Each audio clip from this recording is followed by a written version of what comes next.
การใส่ชีวิตในการครองเรือนผู้ยังมีผัวมีเมียเลี้ยงลูกเลี้ยงหลานอยู่นั้นถ้าเฮามีความเห็นตามความเป็นจริงว่าเฮาแค่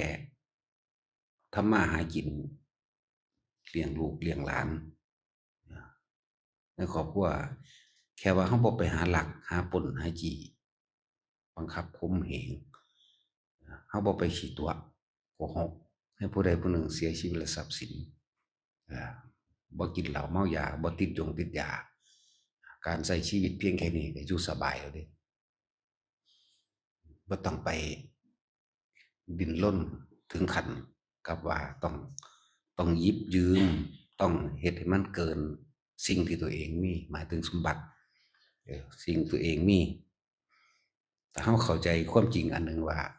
เกิดมาก็เพียงแค่หากินซ้ำตายบ่มีผู้ใดเอาหยังไปได้ดอกลองคิดระลึกนึกให้มันรอบคอบเศรษฐีเขาก็หากินซ้ำตายคนมีฐานะปานกลางมีไร่ทำไร่ทำนาทำสวนอันนี้ก็แค่หากินซ้ำตายหรือคนจนที่บ่มีก็ดิ้นรนเพื่อสิหากินซ้ำตายคือกันสุดท้ายแล้วทุกคนก็เอาหยังไปบ่ได้คนที่มีครอบครัวหาอยู่หากินน้ำทงน้ำทาน้ำไห้น้ำหน้าเจ้าของเองแหละ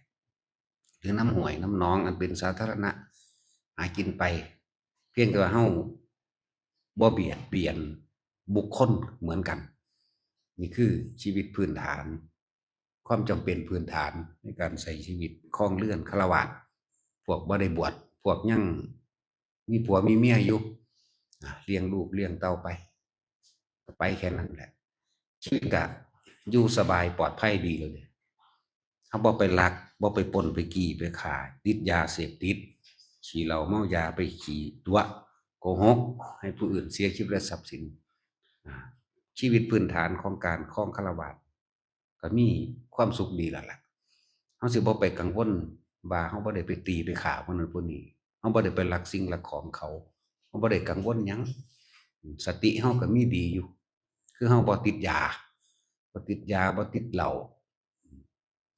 แหละทำมาหากินไปแต่ละมื้อแต่ละเว้นผู้เสร็จจากหน้าแล้วค่อยสิปลูกสวนข้าวโพดปลูกมันปลูกอ้อยหรือปลูกผักอย่างอื่นๆอีกหาอยู่หากินตามห้วยหนองคลองบึงไปหาไปก็แค่นี้มันก็อยู่สบายแล้วนี่คือพื้นฐานในขั้นต้นขั้นต่ำถ้ามีเวลาฟังธรรมก็ฟังมั่งฟังผู้เพิ่นแสดงธรรมอริยสัจสี่ผู้เพิ่นแสดงธรรมไปในทางให้เห็นตามความเป็นจริงนั่นแหละเราใช้ชีวิตแค่นี้ชีวิตพื้นฐานเราก็อยู่สบายดีแล้วส่วนมากที่มันเดือดร้อนมันดิ้นรนเกินทะเยอทะยานเกินทรัพย์สมบัติที่มีอยู่หรืออยากได้เกินเอาหน้าเอาสวนเอาให้ไปเข้าจำนำไปกู้ไปยืมเพื่อนั่นก็คนที่สิเฮ็ดแนวนี้ก็คิดว่าตนเจ้าของสิได้นั่นแหละนะแต่มันบ่ฮู้ว่าในระหว่างท่ามกลางอาจจะเปลี่ยนแปลงเฮ็ดให้เป็นหนี้เป็นสินเฮ็ดให้ล่มละลายฉิบหายมื้อนี้แหละนี่คือการใช้ชีวิตขั้นพื้นฐานขั้นธรรมดาชาวบ้านให้ตึกแหกินน้ำไห้น้ำนานั่นน่ะ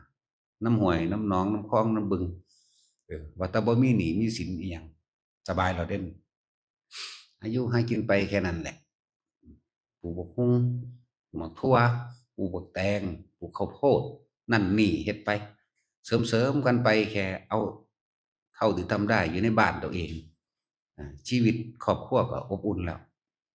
พ่อแม่ลูกก็ได้อยู่นำกันปู่ย่าตายายตายายหยังก็ได้อยู่นำกันก็สบายๆคือหากินแบบบ่โลภแบบบ่ลักนะแบบบ่ปล้นบ่จี้นี่ขั้นต่ำในการใช้ชีวิตนี่ก็สบายแล้วเดะต้องมีจังหวะและโอกาสหน้าที่เราได้ไปทำบุญทำทานเฮ็ดนั่นเฮ็ดนี่มันต้องมีแหละส่วนชีวิตขั้นกลางของผู้ยังมีครอบครัวอยู่ก็เหมือนกันก็มีเข้าวัดเขาว่าฟังธรรมมั่งบ่อยๆกว่าอันพวกที่ในขั้นพื้นฐาน บางมืองดเว้นจากการทำมาหากินอย่างอื่นในวันศีลวันพระนี่ชีวิตปานกลางมีการสวดมนต์ฟังธรรมรักษาศีลมั่งเนี่ยชีวิตปานกลางของนี่เว้าเรื่องชีวิตฆราวาสที่บ่ได้บวชมีการงดเว้นรักษาศีลมั่งเป็นทุกวันพระจังซี่เดือนหนึ่งก็4เทื่อเอามื้อนี้เป็นวันพระเว้ยขึ้น15ค่ำแรม15ค่ำมื้อนี้ก็เฮ็ดไปนั่นแหละ8ค่ำมั่ง1ค่ำมั่งเดือนหนึ่ง4ครั้งก็ค่อยสั่งสมการได้ยินได้ฟังธรรมไปมั่งแหละส่วนความอยากไรอยากรวยมันก็มีเป็นธรรมดาแต่ว่าเฮาบ่แบบไปหาหลักหาผลหากี่หาค่าโกหกให้ผู้อื่นให้คนคือกันเสียชีวิตทรัพย์สินบ่ชีวิตแค่นี้ก็สุขสบายดีก็มีธรรมะเป็นเครื่องประกอบไปนำส่วนขั้นสูงสุดของฆราวาสความอยากร่ำอยากรวยก็มีเป็นธรรมดาก็อย่างว่ารักษาศีล5ได้ตลอดชีวิตได้นี่คือขั้นสูงสุดของฆราวาส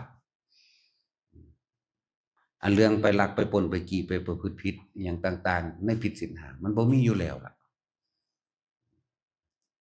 แต่ก็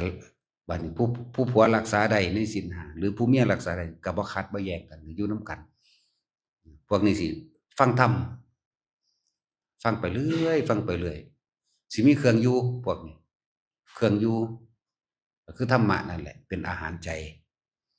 แต่ว่าเรื่องทำการทำงานทำไร่ทำนาก็ทำไปเหมือนเดิมทั้งบ่ฆ่าสัตว์พวกนี้บ่ฆ่าสัตว์บ่ลักทรัพย์บ่ประพฤติผิดกามบ่โกหกบ่ดื่มสุราเมรัยบ่ยุยงให้ผู้ใดบ่สนับสนุนให้ผู้ใดไปกินพวกนี้บ่ติดเหล้าติดยานำนี่3ระดับในขั้นพื้นฐานของฆราวาสก็ดีส่วนภิกษุนักบวชนั่นนี่เฮาละทางโลกมาแล้วเฮาก็บ่ไปของไปเกี่ยวอิหยังอีกแล้วก็อยู่ในพระวินัยตนเองหาเครื่องเล่นหาเครื่องอยู่ทรงอารมณ์อันเป็นกุศลเรื่องศีล5มันบริสุทธิ์คักแล้วล่ะโดยทางกายก็ดีโดยวาจาก็ดีเหลือแต่ใจบางทีมันอาจจะบ่ทันมันแต่ว่าถ้าเฮามีเครื่องอยู่ทรงอารมณ์เป็นกุศลอยากฟังธรรมบทนั้นบทนี้ฟังธรรมองค์นั้นนี่หรืออ่านหนังสือศึกษาพระไตรปิฎกพวกนี้แล้วก็มีเครื่องเล่นเดินเครื่องเล่นเครื่องอยู่ตัวเองต่างๆแล้วทรงฌานเจริญฌานของตัวเองเดินจงกรมมั่งนั่งสมาธิมั่งยืนเดินนอนนั่งให้อยู่เฉพาะในสิ่งที่เป็นกุศลรักษากุศลไว้อย่างเดียวศีลรักษาตัวเดียวคือตัวใจเฮานั่นแหละเฮาสิบ่คิดเบียดเบียนทำร้ายผู้ใดผู้หนึ่งเสียชีวิตและทรัพย์สินตลอดทั้งมนุษย์และอมนุษย์นี่เอาตัวเดียวนี่มันบ่ไปเฮ็ดผิดดอกครับถ้าคนมันบ่อยากได้มันบ่ไปเฮ็ดผิดเฮ็ดอิหยังเด้มันบ่ไปฆ่าไปปล้นไปขี้เด้ของพระเฮาก็ขึ้นอีกระดับหนึ่งทรงลงคนเป็นกุศลทำแต่สิ่งที่เป็นประโยชน์ก่อผู้อื่นนะบ่หวังความอยากได้อยากเป็นหยังใช้ชีวิตธรรมดารักษาแต่ใจรักษาความคิดอย่ามันออกจากกายอยู่เท่านั้นแหละมันอยู่ในร่มมั่งอยู่ในอุณโลมมั่งทรงฌานเจริญฌานอยู่ในบทสวดนั้นนี่มั่งเล่นกีฬาสมาธิในตัวเองมั่งจิตใจเฮาบ่ไปสร้างบ้านแปลงเรือนจิตใจความคิดเฮานั่นน่ะบ่ได้ไปหวังว่าสิเป็นเศรษฐีบ่ได้แปลว่าสิเป็นเทวดาบ่ได้แปลว่าสิเป็นใดๆทั้งสิ้นทรงอารมณ์เพิ่นเป็นกุศลอย่างเดียวอยู่จังซั่นอยู่ตลอดจนลมหายใจสุดท้ายก็ตายไปกับลมมันบ่มาเกิดเด้ถ้าผิดวิ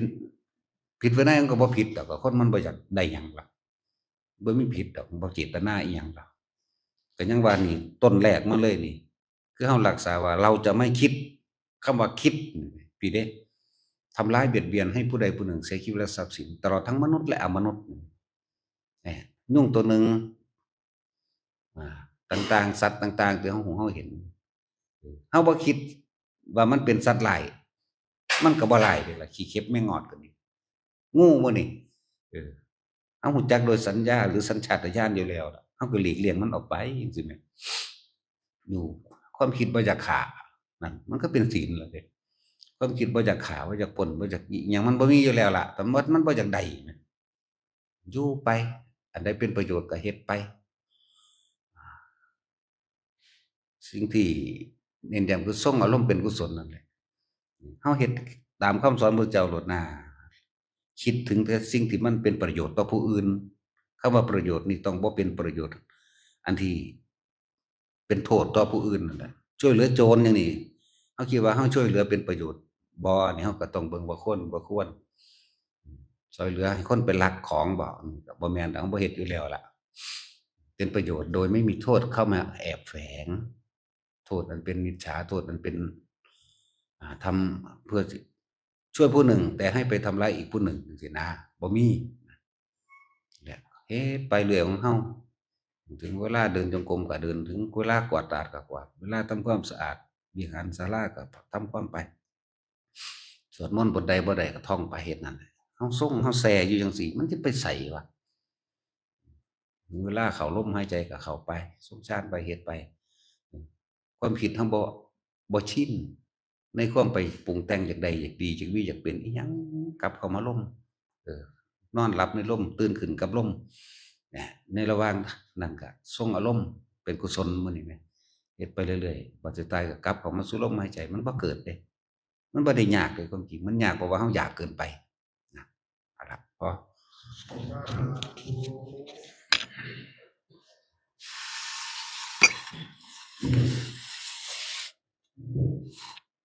ยะถา